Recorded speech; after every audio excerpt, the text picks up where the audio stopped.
Hi guys, நம்ம இந்த வீடியோவில் எல்ஐசியோட e flat plus physical flat ரெண்டுத்தையும் கம்பேர் பண்ண போகிறோம். எதில் பெனிஃபிட் அதிகமாக இருக்கிறத பற்றி பார்க்கலாம். சரிங்களா?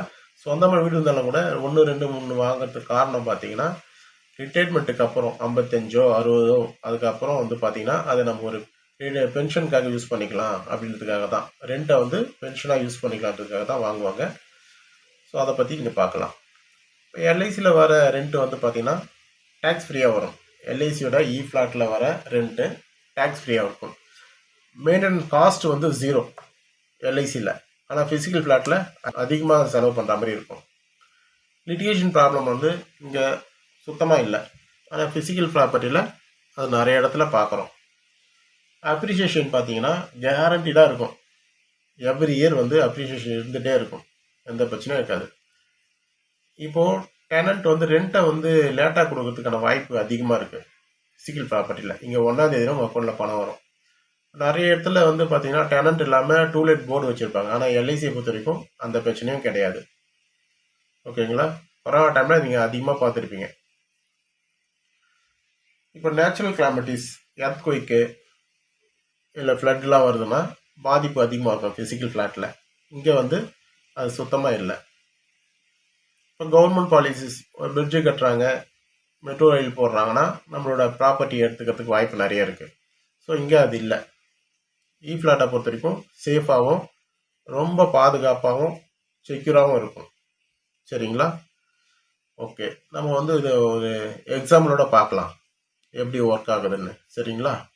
இப்போ ரியல் எஸ்டேட் அதோட எல்ஐசியோட விர்ச்சுவல் எஸ்டேட் ரெண்டுத்துக்குமான டிஃப்ரென்ஸ் என்னன்றத இந்த எக்ஸாம்பிளில் பார்க்கலாம். இப்போ பெரும்பாலும் மக்கள் பார்த்தீங்கன்னா ஹோம் லோன் போவாங்க. நம்ம ப்ராப்பர்ட்டி வாங்கக்குள்ள ஹோம் லோன் போயிட்டு வாங்குறான்னு வச்சுக்கோங்களேன். அப்போது 1 crore ப்ராப்பர்ட்டி எவ்வளோ ஹோம் லோன் பே பண்ணோம்? 98,000. ஸோ இந்த சேம் இஎம்ஐயை எல்ஐசியோட விர்ச்சுவல் எஸ்டேட்டில் பே பண்ண போகிறீங்க. ஸோ ஃபிசிக்கல் ஃப்ளாட்டுக்கு என்ன இஎம்ஐ பே பண்ணுறீங்களோ அந்த சேம் இஎம்ஐ எல்ஐசியோட விர்ச்சுவல் எஸ்டேட்டுக்கு பே பண்ணுறீங்க. ஓகேங்களா? இப்போது ரெண்ட்டு என்ன வரும்?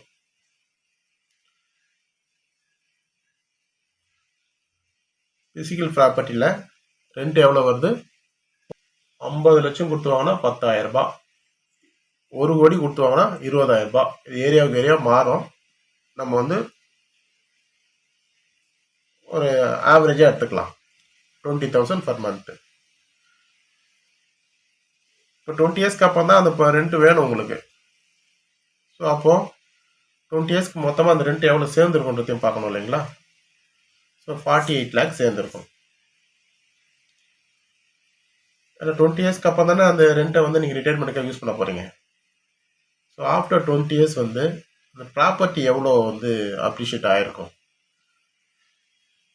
நிறைய பேர் சொன்னாக்கா, சார் ப்ராப்பர்ட்டிலாம் யூடிஎஸ் ஓகே, 1 கோடி கொடுத்துவாங்கன்னா ஒரு 20 லட்சம் 30 லட்சம் யூடிஎஸ் வேல்யூவாக இருக்கும்.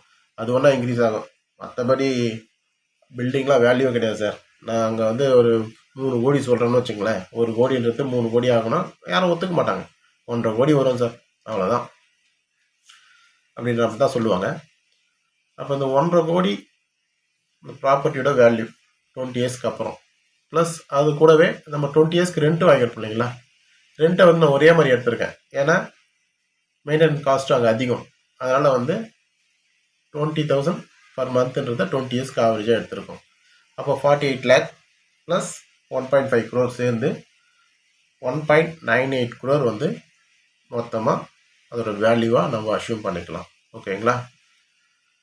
சரி, இப்போது 20 இயர்ஸ்க்கு அப்புறம் எல்ஐசியோட வேல்யூ என்னன்னு பார்க்கணும் இல்லைங்களா? ஸோ 20 இயர்ஸ்க்கு அப்புறம் எல்ஐசியோட வேல்யூ என்னவாக இருக்கும்? இப்போ physical property 1.94 crore, almost 2 crore வச்சுக்கோங்களேன். அப்போ இங்கே எவ்வளோ இன்க்ரீஸ் ஆகிருக்கும்? எல்ஐசி எவ்வளோ இன்க்ரீஸ் ஆகிருக்கும்? 3.5 crore. கிட்டத்தட்ட 1.5 கோடி அதிகமாகவே இருக்குது. அதுவும் இல்லாமல் இது இன்க்ரீஸ் ஆகிட்டே போகுது. இல்லை சார், நான் 1.5 கோடிலாம் ஒத்துக்க மாட்டேன், 20 வருஷத்துக்கு அப்புறம் 3 கோடின்னு கூட வச்சுக்கோங்க. ஸோ 3.5 கோடி கூட வச்சுக்கோங்க, ஈக்குவலாக கூட இருக்கட்டுமே, பிரச்சனை இல்லை. இப்போ எல்ஐசியும் ஃபிசிக்கல் ஃப்ளாட்டும் ஈக்குவலாக தான் இருக்குன்ற மாதிரி கூட அஷ்யூம் பண்ணிக்கங்க. தப்பு இல்லை. ஆனால் நம்ம ரெண்டல் பர்பஸ்க்காக தான் இ ஃப்ளாட் வாங்கியிருக்கோம், ஃபிசிக்கல் ஃப்ளாட் வாங்குறீங்க. சரிங்களா? அப்போ 20 இயர்ஸ்க்கு அப்புறம் என்ன ரெண்ட் இருக்கும்? உங்களோட ஃபிசிக்கல் ஃப்ளாட் இருக்கு இல்லைங்களா, அது எவ்வளோ ரெண்ட்டு கொடுக்கும்? 20,000 இருந்து வருஷத்துக்கு 1000 கூட ஒரு 40,000 வச்சுக்கலாங்களா?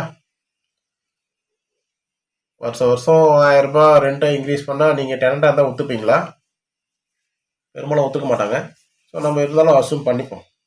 அசம்ஷனில் 20 + 20 40,000 வச்சுக்கலாம். ஸோ அப்போ எல்ஐசி எவ்வளோ கொடுக்கும்? அதே 40,000 கொடுத்தாலும் ஓகே தான் இல்லைங்களா? கேரண்டடாக, சேஃபாக, டேக்ஸ் ஃப்ரீயாக, எந்த டிலேவும் இல்லாமல், டெனண்ட்டே இல்லைனா கூட ரெண்ட்டு வருது. அப்போது 40 + இல்லை 40 இருந்தாலும் ஓகே தான். ஆனால் எல்ஐசி என்ன பண்ணுறாங்க? 1,33,333 ரூபா, 1,33,333 ருபீஸ் நம்மளுக்கு ரெண்ட்டாக கொடுக்குறாங்க. எவ்வளோ அதிகமாக இருக்கு இல்லைங்களா? ஆஃப்டர் 30 இயர்ஸ் ஃபிசிக்கல் ப்ராப்பர்ட்டி எவ்வளோ இருக்கும் வேல்யூ? அதில் வேல்யூ எவ்வளோ இருக்கும்? 30 லட்சம் நம்ம வாங்கக்குள்ள யூடிஎஸ் வேல்யூ வச்சுக்கோங்க. இப்போ என்ன இருக்கும்? 20 வருஷம் பொறுத்து 1.5 கோடி பார்த்தோம். இப்போது ஒரு 1.25 கோடி. அவ்வளோலாம் இல்லை. நான் 10 மடங்கு வச்சுக்கிறேன் அப்படின்னா கூட 3 கோடி. கரெக்டுங்களா? சரி, அதிகமாக 3 கோடி இருக்குன்னு வச்சுங்க. அப்போது எல்ஐசி என்ன இருக்கும்? அதே 3 கோடி இருந்தால் கூட சூப்பர் தான் இல்லைங்களா? ரெண்டுமே ஈக்குவலாக இருக்குது. ரெண்ட் அதிகமாக இருக்குது எல்ஐசியை பொறுத்த வரைக்கும். ஸோ வேல்யூ ஒன்றா இருந்தாக்கா எல்ஐசி பெஸ்ட்டு தானே. ஆனால் எல்ஐசி என்ன பண்ணுறாங்க?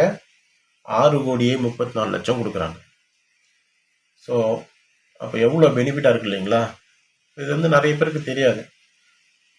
நீங்களாம் உங்கள் ஃப்ரெண்ட்ஸுக்கோ இல்லை மற்ற ரிலேட்டிவ்ஸ்க்கோ கொஞ்சம் சொல்லுங்கள், தெரியாதவங்களுக்கு சொல்லுங்கள், யூஸ் பண்ணிக்க சொல்லுங்கள். ரெண்டல் பர்பஸ்க்காக மட்டும் நான் வாங்குறேன்னா கண்டிப்பாக எல்ஐசியோட இ ஃப்ளாட் ரொம்ப பெனிஃபிட்டாக இருக்கும்.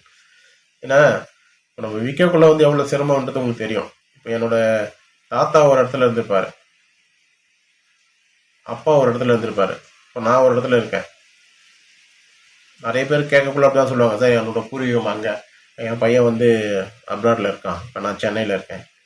ஸோ அந்த மாதிரி ஏரியா விட்டு ஏரியா மாறக்குள்ள நம்ம அந்த ரொம்ப தூரத்தில், இப்போ உதாரணத்துக்கு கன்னியாகுமரியிலேருந்து இங்கே சென்னைக்கு வந்திருக்கான்னு வச்சுக்கலேன், அங்கே இருக்கிற ப்ராப்பர்ட்டியை போய் பார்த்துட்டு வருவாங்க. நிறைய பேர் இவர் விற்கல கூட அவங்க பையன் ஃபாரினில் போய்க்கிறவங்க என்ன பண்ணுவான், விற்றுட்டு தான் போவான். ஸோ அந்த மாதிரிலாம் இருக்குது. இப்போ ஃபிசிக்கல் ப்ராப்பர்ட்டியை விற்கிறது எவ்வளோ சிரமம்னு உங்களுக்கு தெரியும், நிறைய பேர் கேள்விப்பட்டிருப்பீங்க. எல்ஐசியோட இ ஃப்ளாட்டை விற்கிறது ரொம்ப ரொம்ப ஈஸி. சரிங்களா?